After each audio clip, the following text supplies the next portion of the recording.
जनाब जो राइट से जो ट्रैफिक आ रही है, ये ट्रैफिक आ रही है, ये ठट्टा बाईपास की ट्रैफिक है। वो जो मैंने आपको दिखाई थी ठट्टा सिटी से पहले, गुज्जो से पहले, बल्कि गुज्जो के बाद जो आई थी, वो ट्रैफिक वहाँ से आके यहाँ आ रही थी। और ये आगे वही जा रही है, कोटरी वगैरह की तरफ जा रही है ट्रैफिक ये।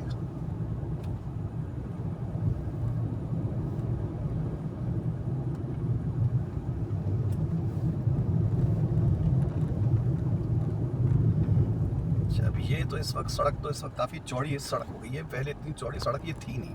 देखते हैं ये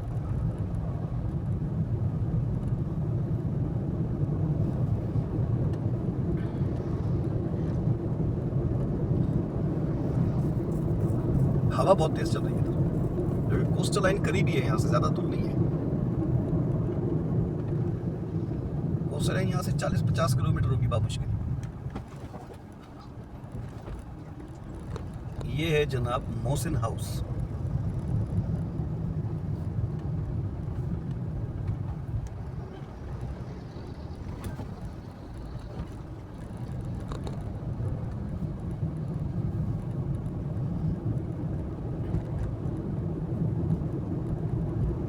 आम बड़े ज़बरदस्त लगे हुए इसके पास, आम बहुत ज़बरदस्त बेचारा भी, बहुत बड़े बड़े सिंदड़ी आम, बेहतरीन आम हैं। घर में ख़त्म करें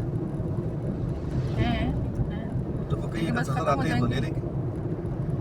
1-2 दिन के रह गए होंगे। बच्चे आम ही खाते हैं, फ्रूट में से फिर आम खाते हैं। हाँ, तो अब जाहिर सी बात है, ये जून जुलाई में आम ना खाएं तो फिर कब आम खाएं। ये जनाब एक राइट को डाइवर्जन जा रही है घोड़ाबारी,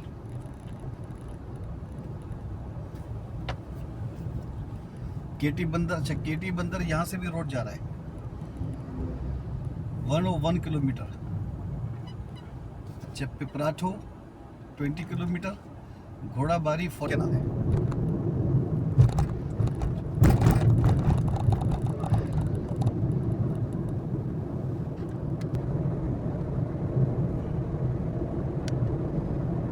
ये लेफ्ट पे जो है ये कच्चे का इलाका है, मगर ये वो कच्चे का इलाका नहीं है जो जहाँ डाकू आकर लोगों को अगवा करके ले जाते हैं। ये कच्चे के इलाके से मुराद है कि ये रिवर इंडस के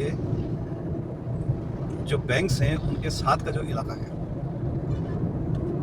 चूँकि दरिया के जो साथ का जो इलाका है 10-20 किलोमीटर का, रिवर इंडस जैसे जो बड़े दरिया हैं, तो ये इलाका जो है जंगलात के लिए होता है। क्योंकि जब दरिया में सैलाब आता है ना, तो सैलाब से प्रिवेंशन का एक नेचुरल जो ज़रिया है, जो सोर्स है, वो जंगलात होते हैं। अब जंगलात काट के कल्टीवेशन करना जो है वो मुनासिब नहीं है, रिकमेंडेड नहीं है। ये देखिए जनाब, ये ब्रिज आ गया है और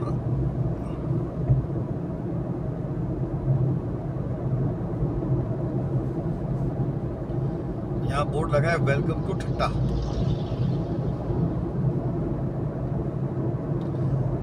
ये है जनाब the great mighty river Indus. Left पे जो है वो उसका ओल्ड ब्रिज है, जो बहुत ही ड्रेडफुल हालत में है, बड़ा मखदूश है, कई जगह से टूटा हुआ दिखाई दे रहा है, कई जगह से बैठा हुआ है। ये इसका नया ब्रिज है। नया ब्रिज भी बने हुए कोई तकरीबन 10 साल तो एटलीस्ट हो गए होंगे। और दरिया में माशाल्लाह पानी है इस वक्त, जो एक ज़माने में कभी हम धूल मिट्टी देखते थे वो नहीं है।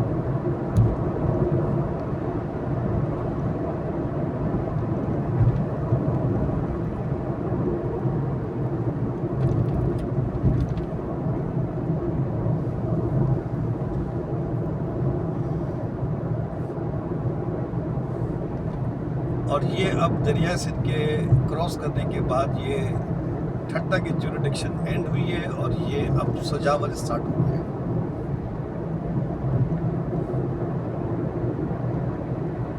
5 जून 2026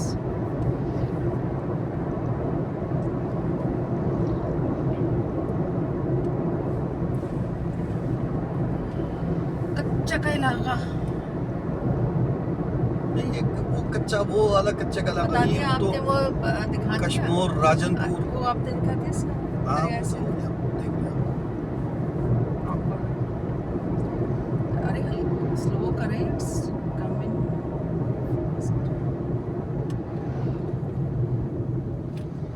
एक्चुअली इसके वो है ना डबल वे। असल में हाईवेज पूरे पाकिस्तान में आप कहीं पर भी चले जाएं, जो रोड एक्सीडेंट्स होते हैं ना, मेजॉरिटी वो होते हैं लोकल्स की वजह से। क्योंकि लोकल्स जो हैं उनको तो ये मालूम है कि कहाँ पे कर्व्स हैं, कौन कितना, कहाँ पे कितना शार्प टर्न है, कहाँ पे रोड पतली हो रही है, कहाँ पे खड्डा है, क्या कुछ है, स्टॉप कहाँ पर, उनको सब पता होता है। तो वो अपने हिसाब से स्पीड में चलाते हैं गाड़ियाँ, वो करते हैं ओवर स्पीडिंग लोकल्स। इस वजह से जो है एक्सीडेंट ज़्यादा होते हैं, क्योंकि खुदा ना खास्ता कभी भी अगर उनके हाथ से अगर स्टीयरिंग डिसबैलेंस होता है तो फिर वो एक्सीडेंट का सबब बनता है। वो होता ही है कि वो अचानक से आते हैं, ओवरटेकिंग करते हैं, स्पीड में आ रहे होते हैं। अब सामने से जो गाड़ी वाला आ रहा होता है वो अपनी धुन में आ रहा होता है, तो अचानक से अगर कोई सामने आ जाए तो वो जाहिर सी बात है, चाहे जितना भी एक्सपर्ट क्यों ना हो, जितना भी पुराना इलाके का वाकिफ क्यों ना हो, गाड़ी तो डिसबैलेंस होगी। इस वजह से मैं समझता हूँ कि एक्सीडेंट ज़्यादा होने की वजह लोकल्स की ओवर कॉन्फिडेंस है मेरे नज़दीक। और जो टूरिस्ट जाते हैं, जो लोग ट्रैवलर्स होते हैं, उनकी ओवर स्पीडिंग अपनी जगह पर है। ये पुलिस की चेक पोस्ट आ गई है, पुलिस खड़ी है,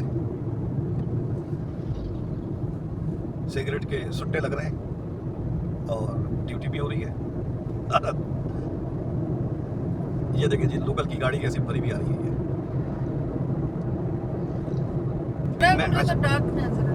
मुझे असल में टेंशन ये हुई थी कि मैं सुबह से रिकॉर्डिंग करता चला आ रहा हूँ, तो इसकी मुझे टेंशन ये थी कि कहीं इसकी स्टोरेज फुल ना हो जाए और हमारी रिकॉर्डिंग ना रुक जाए। तो बहरहाल पीछे रुक के ज़रा मैंने एक थोड़ा सा ब्रेक लेके मैंने चेक किया इसको, तो माशाल्लाह स्टोरेज इतनी एनफ है कि मैं समझता हूँ कि हमें अब इसके डेटा ट्रांसफ़र करने की ज़रूरत नहीं है। मैं एहतियातन एक फ्लैश ड्राइव लेकर आया हूँ 64 GB की, और एक मेरे पास SD कार्ड है प्लस कार्ड रीडर भी है। तो 64 GB की फ्लैश ड्राइव, 64 GB का SD कार्ड है, तो 128 GB का तो मेरे पास एक्सटर्नल डिवाइसेस हैं इसके स्टोरेज के लिए। लेकिन इसकी अपनी तकरीबन 75 GB की मेमोरी इसकी अभी बाकी थी। तो मेरा ख्याल है कि मुझे ज़रूरत नहीं पड़ेगी डेटा ट्रांसफ़र करने की कहीं पर भी, हो जाएगा इंशाल्लाह, काम निकल जाएगा मेरा आज की तारीख में इंशाल्लाह इससे। क्योंकि ये मोबाइल बहुत अच्छा है, ये इसकी वीडियो रिकॉर्डिंग बड़ी अच्छी है, यानी जो कीमत है उसके लिहाज से मैं समझता हूँ कि ये बहुत अच्छा मोबाइल है 13C।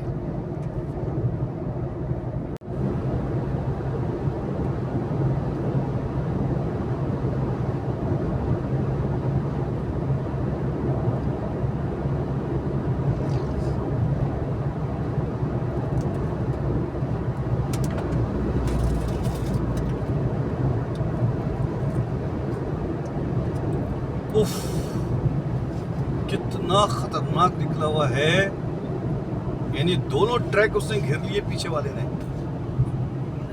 या अल्लाह, ये देखा, दोनों ट्रैक घेर लिए इसने।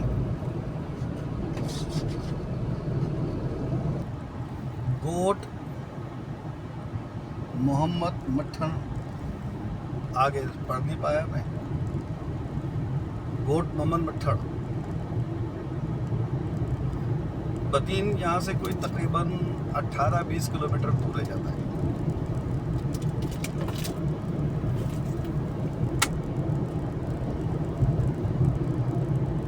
शिकारगाह, अच्छा जी, ये शिकारगाह है यहाँ। इंग्लिश में लिखा था तो ज़रा मुश्किल से समझ में आया, पढ़ने में आया। ये शिकारगाह लिखा है, उर्दू या सिंधी में होता तो आसानी से पढ़ने में आ जाता।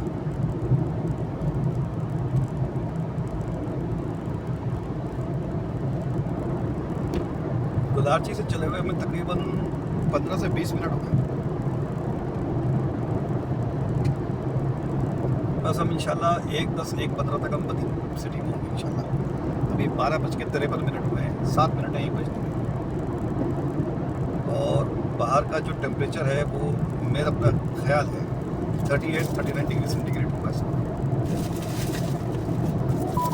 हवा बहुत तेज़ है।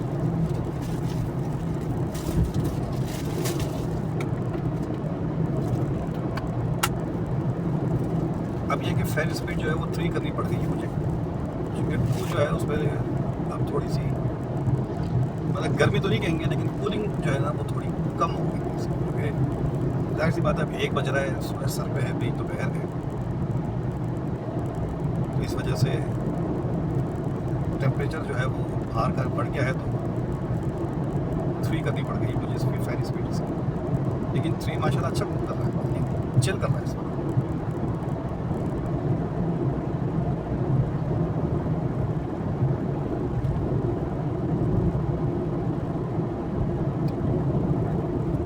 ये जनाब ये आ गया है, ये है बदीन बाईपास, ये आप देख रहे हैं ना।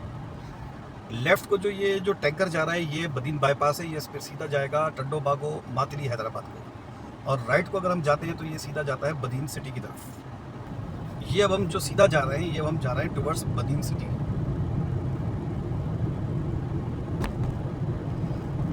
तकरीबन 3-4 किलोमीटर दूर है यहाँ से बदीन सिटी। 1 बज चुका है इस वक्त। टेम्परेचर ज़रा नोट करूँ इस वक्त क्या जा रहा है। मैं बहुत बताती हूँ सब टेम्परेचर इस वक्त फील्स लाइक है 38।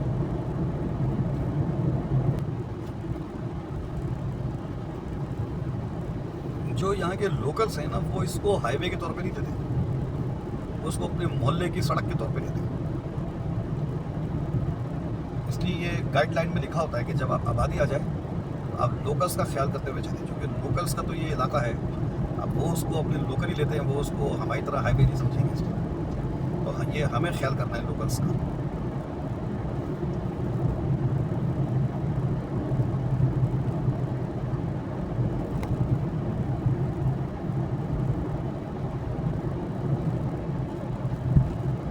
ये एक लेफ्ट में एक PSO का पंप आया है। वो जब मैं बदीन से बहुत पहले जब मैं आया था, मेरे पास सुजुकी कल्टस थी, मेरी पहली 0 मीटर कार थी, 2004 मॉडल था, फैक्ट्री फिटेड CNG थी। तो मैं अपने बदीन अपने एक फैमिली फ्रेंड के बच्चे की शादी में आया था, फैमिली के साथ था, तो मैंने वहाँ से गैस रिफ़िल करवाई थी CNG। 8.5 किलो का सिलेंडर था, मगर उसने 9 किलो कर दी थी।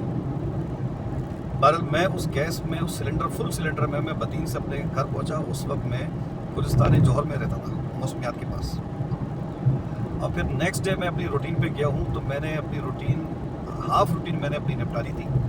वापसी पे आने से ज़रा पहले जो है तो वो गैस ख़त्म हुई थी सिलेंडर की, तो वो इतनी अच्छी एवरेज दी थी माशाल्लाह से। अब अल्लाह जाने वो उसने 9 किलो ही भरी थी, जो कि सिलेंडर की कैपेसिटी तो 8.5 किलो की थी। या ये कि मीटर पे 9 किलो आया, भरी उससे कम हो, लेकिन बाद मुझे जो माइलेज मिली थी बहुत शानदार मिली थी। पुरानी बात हो गई है, काफ़ी पुरानी बात हो गई है, 20-21 साल पुरानी बात है, मगर मुझे याद है अच्छे तरीके से। और ये देखें अब ये PSO का पंप है ना, इसी वाली साइड पे राइट साइड पे था वो CNG स्टेशन था। मेरा ख्याल है कि अब वो तो ख़त्म हो गया होगा, अब यहाँ पे ये PSO पंप खुल गया है, क्योंकि इतनी पुरानी बात है। तो अब मुझे अब कहाँ याद रहेंगी निशानी, जो कि बहुत कुछ चेंज हो गया है यहाँ पर। कि बदीन शहर की जो एंट्रेंस थी वो भी बड़ी ख़राब सी एंट्रेंस थी, पतली सड़क थी, टूटी फूटी थी, इंक्रोचमेंट थी, कॉन्जेस्शन बहुत थी। लेकिन अभी तो मैं देख रहा हूँ सड़क माशाल्लाह बहुत अच्छी है, बड़ी चौड़ी सड़क है। हालांकि ये बाज़ार स्टार्ट हो गया है बदीन सिटी का ये, और कोई कॉन्जेस्शन भी मुझे दिखाई नहीं दे रही। जबकि यहाँ तो जुम्मे को छुट्टी होती है और इतवार जो है वो वर्किंग डे होता है। लीजेंड लॉ कॉलेज बदीन गया है ये टोटल पार्को है शायद, यहाँ पे वो CNG स्टेशन था, वो इसी साइड पर ही मेरे राइट साइड पे डायरेक्शन में था वो CNG स्टेशन था। तो क्या पता वो ये वाला हो। ये आ गया जनाब चौक, मोहतरमा बेनज़ीर भुट्टो शहीद की यहाँ पे तस्वीर बनी हुई है, और उसका नाम भी शहीद बेनज़ीर भुट्टो चौक है। यहाँ से हम सीधा जाएंगे तो बदीन सिटी है, और लेफ़्ट को जाएंगे तो ये बाईपास है जो हैदराबाद टंडो बागो मातली हैदराबाद की तरफ जाएगा। तो अभी हम ज़रा बदीन सिटी की तरफ जा रहे हैं।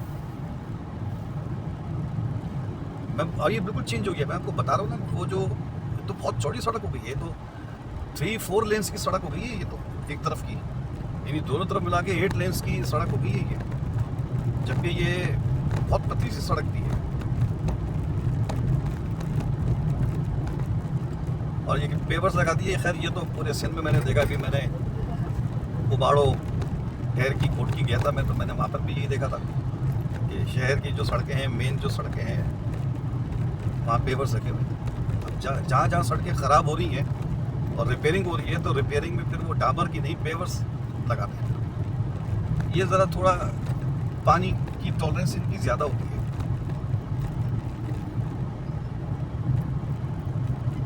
ये मेन सिटी आ गया है, यहाँ तो मुश्किल लग रहा है कोई फैमिली रेस्टोरेंट होटल मिलना कोई। ये जी डबल सड़क हो गई बेहतरीन, ऐसी तो सड़क नहीं थी बदीन की कभी।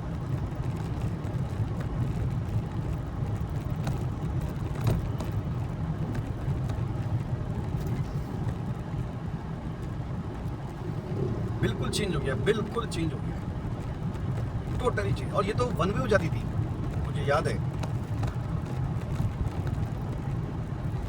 ये वन वे हो जाती थी। आगे आगे ज़रा सड़क ख़राब हो गई है, इसका मतलब है कि कोई भी औरत नहीं है शॉपिंग करने। आगे सड़क ख़राब हो गई है, इसका मतलब है कि मेन सिटी आ गया। और ये दो देखिए, ये तो हम पूरी गाड़ी है, ये गाड़ी देखें हमारी कैसी हुई है।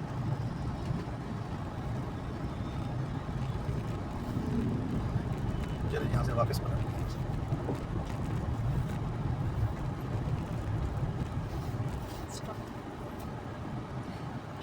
ओह बच्चा बच्चा बच्चा, अल्लाह तुझे हिदायत दे, किस तरह से भगाता हुआ जा रहा है गाड़ी, बाइक कैसे भगाता हुआ देखिएगा ये बच्चा।